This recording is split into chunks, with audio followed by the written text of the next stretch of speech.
अस्सलाम वालेकुम दोस्तों, आज मैं आपके लिए एक बहुत ही सस्ता 2 कप दूध के साथ बनने वाला निहायत ही मज़े का मीठा बनाने की रेसिपी लाई हूँ। मिनटों में ये बन के तैयार होगा और इतना मज़े का बनता है कि मेहमानों को जब आप ये खिलाएँगे तो मेहमान आपको डबल ईदी देने पर मजबूर हो जाएँगे। तो हो जाएँगे मज़े आपके, बहुत ही मज़े का मीठा है। सेवइयाँ तो आपने कई बार बना के खाई हैं, लेकिन इस ईद पर ये मीठा ज़रूर बनाकर ट्राई कीजिएगा।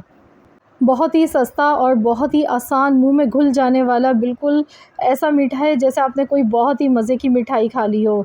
तो चलिए रेसिपी देख लेते हैं। तो इस मीठे को बनाने के लिए यहाँ पर मैंने ब्रेड लिए। ब्रेड के मैंने यहाँ पर 4 स्लाइसेस ले लिए हैं और इन्हें 2 हिस्सों में काट लिया है। इसके जो कॉर्नर्स हैं ज़्यादा डार्क ब्राउन कलर के नहीं थे, तो इसलिए मैंने कॉर्नर्स इसके रिमूव नहीं किए हैं। तो मैं इसे एज़ इट इज़ ऐसे ही ले गई हूँ। अगर आपको लगे कि आपके पास पुरानी ब्रेड है या बहुत डार्क कलर के इसके कॉर्नर्स हैं, तो आपने कॉर्नर्स हटा देने हैं। इसके बाद पैन में सबसे पहले 1 टेबल स्पून आपने यहाँ पर ब्लू बैंड ले लेना है। अगर ब्लू बैंड नहीं है तो आपने टेंशन नहीं लेनी है, नॉर्मल घी जो आपके यहाँ इस्तेमाल किया जाता है वो आप ले सकते हैं। तो यहाँ पर हमने ब्रेड के पीसेस इसमें डालने हैं और इन्हें हल्का सा फ्राई करना है। हल्की आंच पर इन्हें हमने हल्का सा सेक लेना है। इससे ये होगा कि ब्रेड में बहुत ही अच्छा सा फ्लेवर आ जाएगा।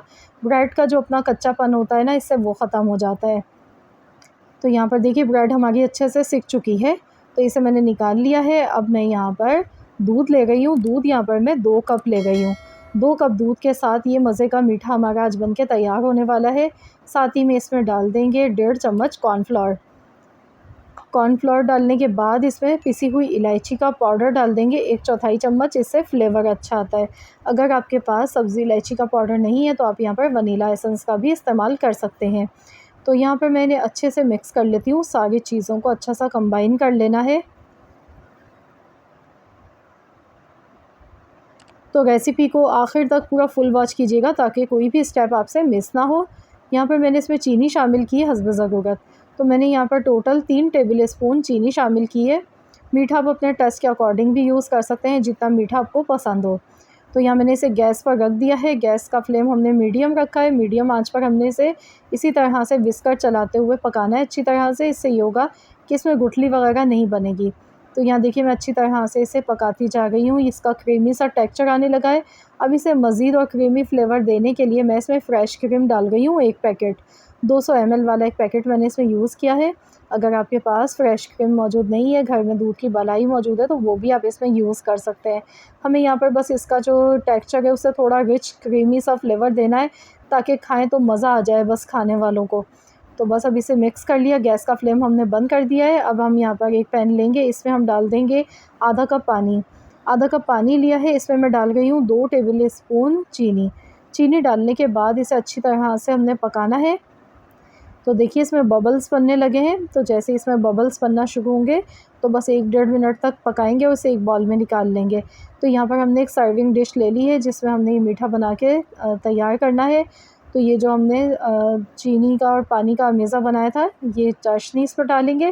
फिर इसके ऊपर ये गरम-गरम हमने जो रबड़ी बना कर रखी है ये डाल देंगे। इस तरह ब्रेड के देखिए मैंने जितने पीसेस बचे थे ये सब डाल दिए। अब ऊपर मैं इसके ये सिरप डाल रही हूँ, जो शुगर सिरप मैंने बना के रखा हुआ है। तो ये थोड़ा-थोड़ा डालना है, बहुत ज़्यादा सॉगी भी नहीं करना है हमें ब्रेड को। इससे ये होगा कि ब्रेड में एक तो नमकीनपन होता है तो वो ख़त्म हो जाएगा, मिठास आ जाएगी, और दूसरा ब्रेड थोड़ी-सी सॉफ्ट हो जाएगी, जो कि खाने में बिल्कुल मलाई की तरह से हो जाएगी।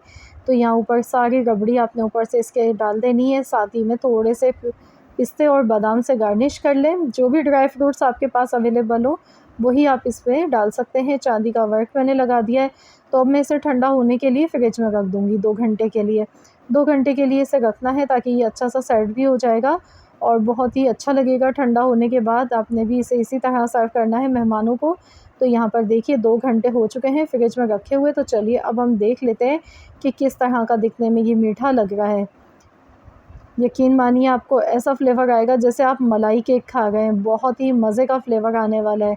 ये देखिए माशाल्लाह अल्हम्दुलिल्लाह, देखते ही मुँह में पानी आ रहा है, खाने को दिल ललचाएगा जब बनेगा इस ईद पर। इतना वीआईपी, इतना शानदार सा ये मीठा जो कि कम वक्त में बन के तैयार हो जाता है और बहुत ही मज़े का है। तो ज़रूर से आप लोग भी ये मीठा बनाने की रेसिपी ज़रूर ट्राई कीजिएगा। मैंने बहुत ही आसान और सिंपल तरीका आपको बताया है, कोई इसमें मेहनत नहीं है, ना बहुत ज़्यादा इसमें ख़र्चा है आपका। कम ख़र्च में निहायत ही मज़े की रेसिपी है। मेहमान आपकी तारीफ़ें करते-करते थकेंगे नहीं जब आप फ़ैमिली को बनाकर खिलाएँगे या मेहमानों को बनाकर खिलाएँगे, ये इतना कमाल का मीठा। तो यहाँ मैं आपको दिखा देती हूँ इसका टेक्सचर किस तरह का है, तो चलिए देख लेते हैं। ये देखिए, वाओ! मुँह में घुल जाने वाला, जैसे आपने रसमलाई खा ली हो या शाही टुकड़े खा लिए हों या फिर मलाई केक, सारे फ्लेवर आपको इस एक रेसिपी में मिलेंगे। तो बनाएँ ये मज़ेदार सा मीठा और खूब एंजॉय करें इस ईद पर, और साथ ही में मुझे फ़ीडबैक ज़रूर दीजिएगा, कमेंट्स में बताइएगा आप सबको कैसी लगी है मेरी आज की ये रेसिपी। आई होप कि रेसिपी आप सबको पसंद आई होगी। रेसिपी अच्छी लगी तो प्लीज़ इस वीडियो को लाइक कर दें, शेयर कर दें। चैनल पर नए हैं तो चैनल को ज़रूर सब्सक्राइब कर लीजिएगा, और साथ ही में दिए गए बेल आइकन को भी ज़रूर प्रेस कीजिएगा ताकि आपको मेरी हर नई आने वाली वीडियो का नोटिफिकेशन सबसे पहले फ्री में देखने को मिल सके। मिलते हैं इंशा